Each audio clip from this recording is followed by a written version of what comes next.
آپ نے فرمایا جس نے ماں باپ کو دکھ دیا اس پہ اللہ کی لعنت، اس پہ فرشتوں کی لعنت، اس پہ زمین آسمان کی لعنت، نہ ان کی نماز قبول ہے، نہ روزہ قبول ہے، نہ صدقہ قبول ہے۔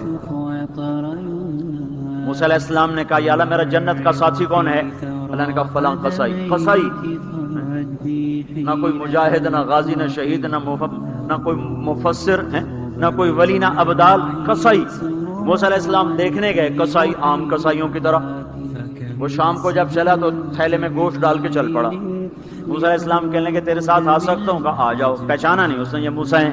وہ گھر گیا، اس نے روٹی بنائی، ہانڈی چڑھا دی، آٹا گوندنے بیٹھا، روٹی تیار کی، سالن تیار کیا، تھالی میں رکھا۔ ایک عورت ایسے لیٹی پڑی تھی روئی کی گالی کی طرح، اس کو اٹھا کے کندھے کا آسرا دیا اور نوالے بنا کے اس کو کھلاتا رہا۔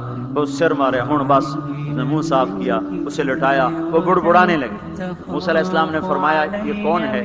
کہا یہ میری اماں ہے، میں صبح اس کے سارے کام کر کے جاتا ہوں، پھر شام کو آ کر پہلے اس کی خدمت کرتا ہوں۔ اپنی بیوی سے کہوں نہیں آخر میرے پیچھے میری ماں نے روٹی کھوا دی، جیسے ہمارا رواج ہے۔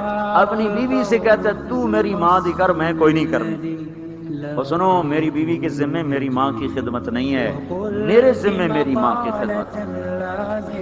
خود کرتے نہیں، بیویوں کو کہتے ہیں اس کے ذمے نہیں، وہ انکار کرتے ہیں، کہتے ہیں نافرمان ہے، گھر میں لڑائی، دنگا فساد۔ پاگل تو نے چھاتی نوچی ہے ماں کی، تیرے ذمے ماں کی خدمت ہے، تیری بیوی کے ذمے نہیں ہے۔ وہ کر دے اس کا احسان ہے، کرنی چاہیے، نیکی ہے، اس کا احسان ہے، نہ کرے تو وہ مجرم نہیں ہے۔ موسیٰ علیہ السلام سے کہنے لگا جی صبح اس کے سارے کام کر کے جاتا ہوں، شام کو آ کے پہلے اس کو روٹی کھلاتا ہوں، پھر اپنے بچوں کو دیکھتا ہوں۔ موسیٰ علیہ السلام نے کہا یہ کچھ کہہ رہی تھی جب تو اس کو لٹا رہا تھا؟